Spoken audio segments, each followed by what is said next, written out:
Lawrence and Kaisha Moore have recently moved to a quiet suburb of Columbus, Georgia. But days after moving in, they experienced the unfortunate loss of a loved one. And after seeing visitors come and go over the past week, one neighbor decides to investigate. Well, I've seen so many. If you saw a coroner, if you saw... The neighbor believes that the Moores are running an illegal daycare out of their home. What was going on right now, we have a death in the family, so of course people gonna be here. Ain't no daycare center, nothing. That was Sunday or 7 My niece is dead. It's normal for neighbors to show their support in a time of need, but apparently not for this neighbor. We have family out of town. We have military people that are in our family. My mother, my father, my sister's father. We are a close-knit family. That's very So what you will not do is disrespect this house where we pay. What you will not do, well, you can... My neighborhood. March your ass back to your residence. Tell me where. Go back to your residence. Bye. Go ahead. Right. Go ahead. And I got you on camera. Go ahead. Karen, bye. Bye. Bye. Bye. Call them. The police are called to the scene, but before they arrive, Kaisha's neighbor leaves with a warning. Ask every neighborhood what's gonna happen. Nothing? Are you threatening me? Are you threatening me and my family? Once police are on the scene, the Moores file a report due to the neighbor's threat. Thankfully, the woman has minded her own business since. According to Kaisha, they are settling into their new home, and her other neighbors have gone out of their way to welcome them to the neighborhood and show support in their time of need. After being evicted from her apartment without a place to stay, 55-year-old Deborah Brenner gets a new lease on life when she moves into a duplex in Grand Island, New York. To be homeless was awful. I lived in a hotel with the thruway right next to me. My first night here was the best feeling in the world. I just wanted peace and quiet. The only possible drawback to her new home is the tenants in the unit next door, a man and woman in their 60s. I had been fair warned by the landlords. The tenants next door wanted, quote unquote, their peace and quiet. I was like, oh, cool, you know? Obviously, I wasn't expecting what I've been going through. But a month after moving in, the warning comes true when she and her neighbors begin to argue over the placement of their shared garbage bins. They're not going on the side of the house, that's it. That's what I've asked for. No, I said no, they're not. I've asked for a reasonable accommodation. Deborah suffers from a bad knee and claims she has fallen taking the garbage out. She asks the neighbor to put them in a more accessible place for her. It's hard for me to get to the garbage cans because I have to walk through the very uneven grass. You are not handicapped enough to not do that. Bye. Go in the house where you belong. I wasn't expecting any of this. The level of what they've taken it to. A few days later, Deborah finds herself as the target of her neighbor's ire once again. You're too fit. You're too fit. That's what you are. Who cares if I'm I fat? don't care what size you are or what. Go to rehab or handicap. Frustrated, Deborah stands her ground, and the intense back and forth escalates. I was diagnosed with multiple sclerosis. That's why I fell that day. If you really need to know. Did not fall for that. That disease has nothing to do with You're walking not on the grass. You're a psycho bitch. I'm not steady on my feet. Things got very, very heated. I knew it was gonna go way south. I did not know how south it was gonna go. Stop calling me a It's not your business. At that point, I kept thinking, this is all over garbage cans. How crazy is all this? I dare you. I dare you. I dare Don't you. touch the bitch. I would never hit you She in the ain't first worth place. it. She's a useless piece of. Are you that psycho bitch? Record it all, bitch. Deborah says she won't be cowed by insults and insists her request is reasonable. Don't touch the garbage cans. I'm not gonna smell your garbage in my living room window. Well, too bad. Not gonna happen. Well, you wait and see what happens. After the verbal mudslinging, Deborah and her neighbors go back inside. In the weeks after, Deborah claims they still refuse to move the garbage, making things extremely difficult. I'm like a turtle that doesn't want to come out of my shell. It's not the best living arrangement at all. And while this neighborly headache is not something Deborah anticipated when she found her dream home, she finds a silver lining in this trashy ordeal when she signs a lease to a new place. What do I long for in my new neighborhood? Neighbors that actually like to hang out with each other. I long to have, hey, can you come help me? You know, can you send one of your kids over? Or, you know, I need somebody to help me with the shoveling. Can somebody come help me? I dare you. Don't touch the bitch. I would never hit you in the first place. On a sweltering afternoon in Houston, Texas, Martin Pedraza and his son, Julian, are enjoying a relaxing time in their apartment complex's pool. Oh, Lord. But this tranquil day suddenly heats up even more when a woman claiming to be from the HOA seems to have an issue with the family in the water. Just so you'll know, the office told me to lock the gate. Don't talk to me. Baby, leave us alone. According to Martin, the woman alleges that the pool is closed as one of the gates is broken.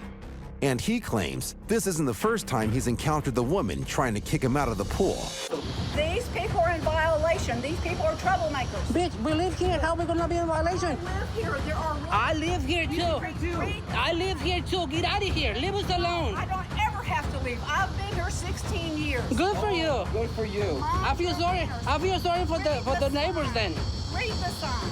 The woman claims that the law requires the pool to be gated and locked to prevent young children from wandering in unattended and drowning. But as Martin reads the sign, he sees no such rule. I'll lock the gate. I'll call the police and trespass. Good for you. Call him. Finally, the woman gives up. Martin calls his complex's HOA to report the incident, and they reaffirm that he has the right to use the pool, even with a broken gate. Since the incident, Martin claims that he hasn't seen the woman around his complex, keeping his pool free from any more wave-making conflicts. Leave us alone. I don't ever have to leave. I've been here 16 years. It's an ordinary afternoon in Utah. However, this mother has a bone to pick with her neighbor after her daughter makes an extraordinary claim. Hi. So, Peyton came over and said that you pushed her off the fence. I have not been by that fence. I have looked at that fence, but I have not been by that fence. These neighbors have been having disagreements for months, and accusing her neighbor of pushing her little girl off a fence is only their latest spat. No one has touched her. Okay. She came in saying that someone pushed her. I want to know if you or one of your kids pushed her. I did not push her. Don't accuse me saying I pushed your daughter. I didn't accuse you. I asked. So, do not talk to me. Do not talk to me. I'm not done. You are very well done. Hush. My kid. You understand? Abruptly, the neighbor leaves with no hope of peace. It's just another summer's day in their neighborhood.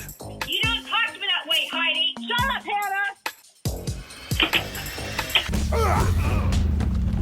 For people all across the country, owning their own home is part of the American dream. Something that Orlando native Vanessa Cheyenne knows all too well. I'm very proud of my heritage as a hardworking Puerto Rican that came over here to get the dream of getting a home. We live in a small community. Most of the neighbors get along very well.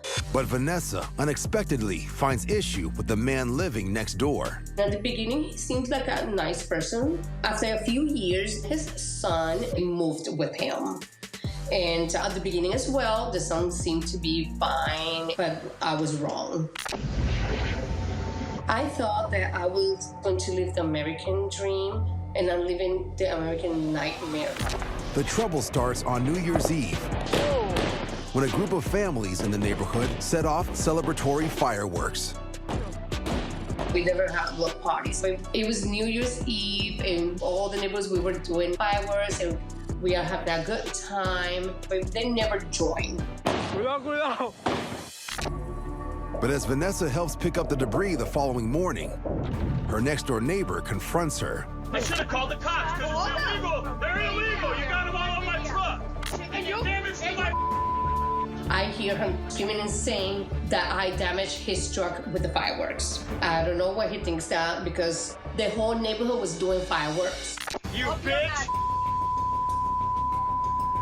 He resorts to start using cuss words in Spanish, saying that I was made me feel like I was less than him. But Vanessa refuses to entertain her neighbor's complaints. You know why you're here? Why are you here? Get the out of here. I ain't get nowhere. You're the trash. I live here too. You ain't never gonna get rid of me. I'm gonna be your side. You too, bitch. After being called several derogatory words, Vanessa tries to keep her distance. But days later, her neighbor's grown son does something that Vanessa finds alarming. After reviewing her security footage, Vanessa confronts the father about it. When I see the knife, I got chills in my body. I say enough is enough. And I told him, you need to talk to your son about not throwing knives. Hearing her accusations seems to only infuriate her next-door neighbor.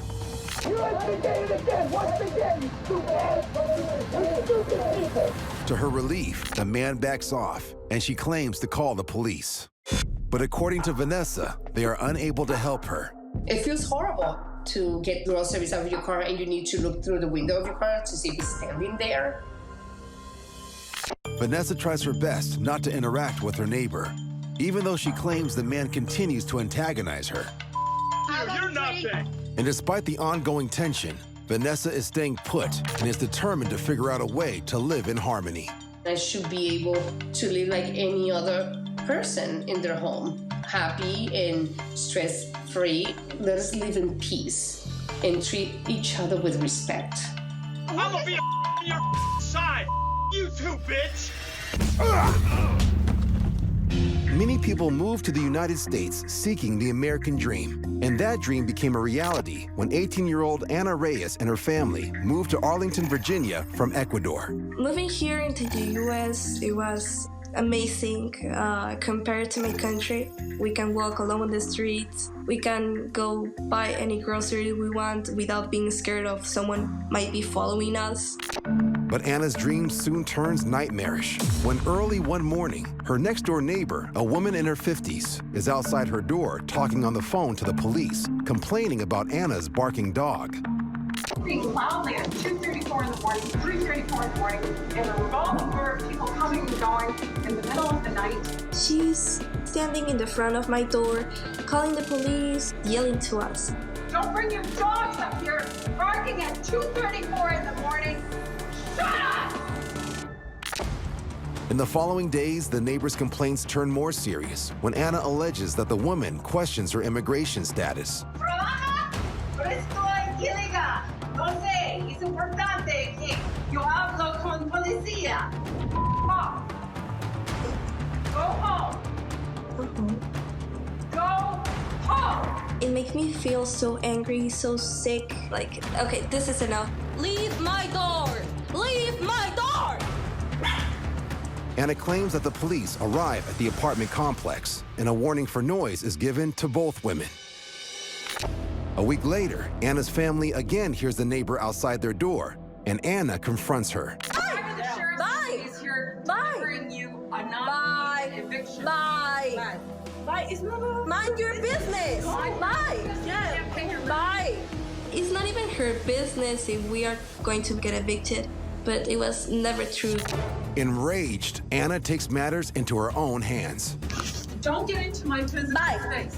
Bye. Don't get into my physical space. Okay. Don't get into my physical space. Don't be close to our original space, Don't too. live here. I was angry at that point. I was shaking. I don't know what was going to happen next, but I was ready for anything. Go back to El Go back to your apartment, man, where you belong. Shut the up. When I'm angry, all of my emotions start to blowing up, explode inside of me, just because I was protecting my mom. But I'm glad I did. I'm proud I protect my family. Are you here again? Bye. Why? Bye. Do you walk on our streets? Our people like me pay for Bye. We Bye. pay for all Bye. of it. My daughter. Bye. It's my daughter. We Bye. pay for all of it. Bye. We paid for Bye. all of it. I don't care. Soon after, Anna's family takes their neighbor to court, and they're granted a preliminary restraining order against the woman. I'm moving out, so there's nothing you can do or say to me that you haven't already done. What's more, the woman moves out of their building, and Anna, along with her family, are relieved. It's a peace, is so happy knowing that she's not here anymore. While the incident is now resolved, Anna wishes her relationship could have been different, but is hoping for better things with her new neighbor. The next neighbor, I'm gonna welcome them with a smile as always and be friends. Okay, don't get into my physical space. Don't be close, I will bring those jokes too. Live here. In neighborhoods all across the country, nothing is as hotly contested as snagging a prime parking spot. Something that this St. Paul resident named Cynthia, seen in her glasses, learns as she cleans off her car after a recent snowstorm. Cynthia is parked in front of her neighbor's house, and the woman, who is off to work as a local security guard, is quick to confront her about it. You continue to block this walkway, and come Monday, I'm gonna have you cited and towed. Take your information, go back Take my inside. information, I'll talk You know to every what, the cop in police- St. Paul, their personal friends. You know- There's a police department picture hanging on my living room. Because of a recent storm, parking is limited, and Cynthia believes that she has every right to park here, especially since it's a public street. But the woman next door insists that parking in front of a walkway is illegal and unneighborly.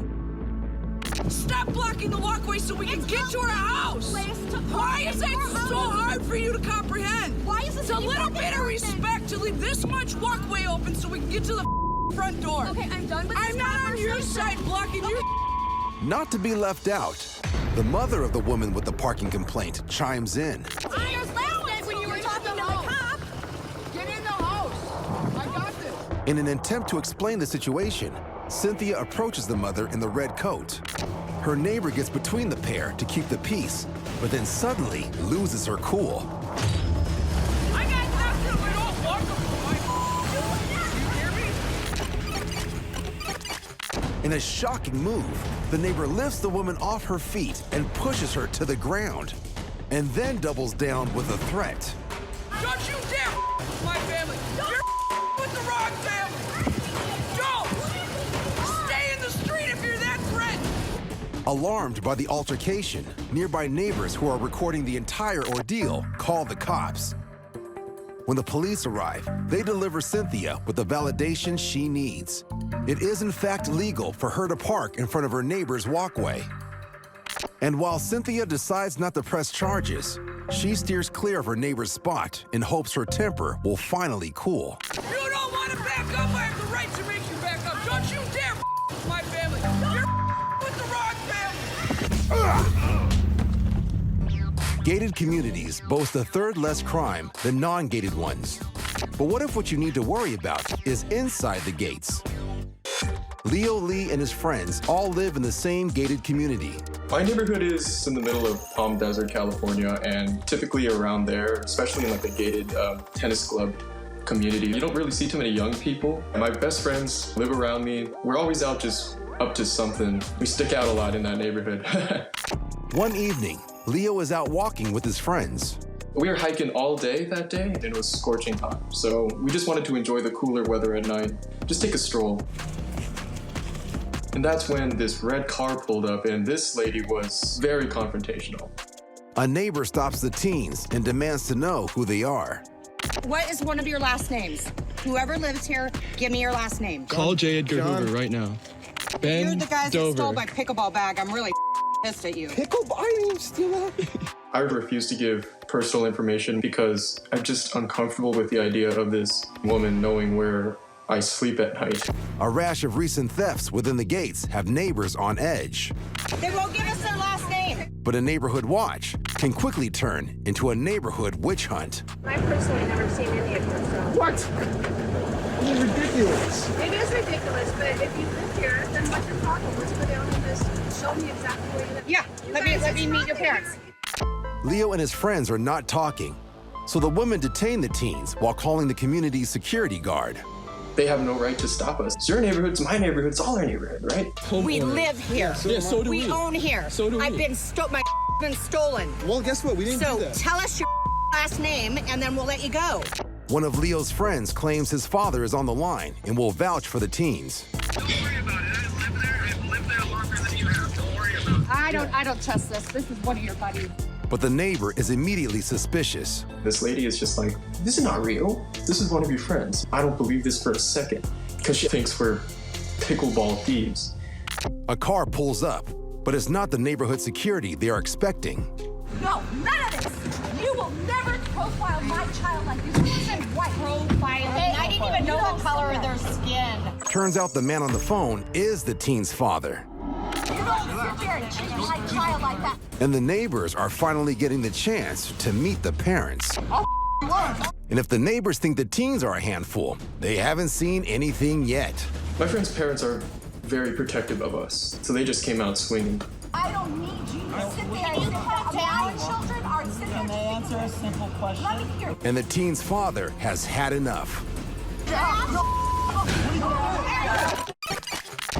The teen's father pushes one of the neighbors. What are you gonna do? That's when I knew things were getting really out of control. I just didn't want it to turn into this whole public debacle, which unfortunately it did. What do you think me to get him with your neighbor for? Do you understand? Because we've had break-ins. I don't give a what you've had. The neighbor tries to explain about the recent thefts in the neighborhood, but the parents don't care. Bring it. Let me see. It was stolen. You guys are all harassing my Let's go, everybody. Eventually things do calm down. A friendly neighbor intervenes and is able to bring the warring neighbors together. I'm glad you guys came down. Yeah. Because we can actually see that you live here. Right, we do. Security never arrives, but they all decide to go home without further drama. And the neighbors finally offer an apology to the teens. Sorry, guys. And while the neighborhood thefts are still unsolved, at least Leo and his friends are no longer suspects. It worked out. It did work out.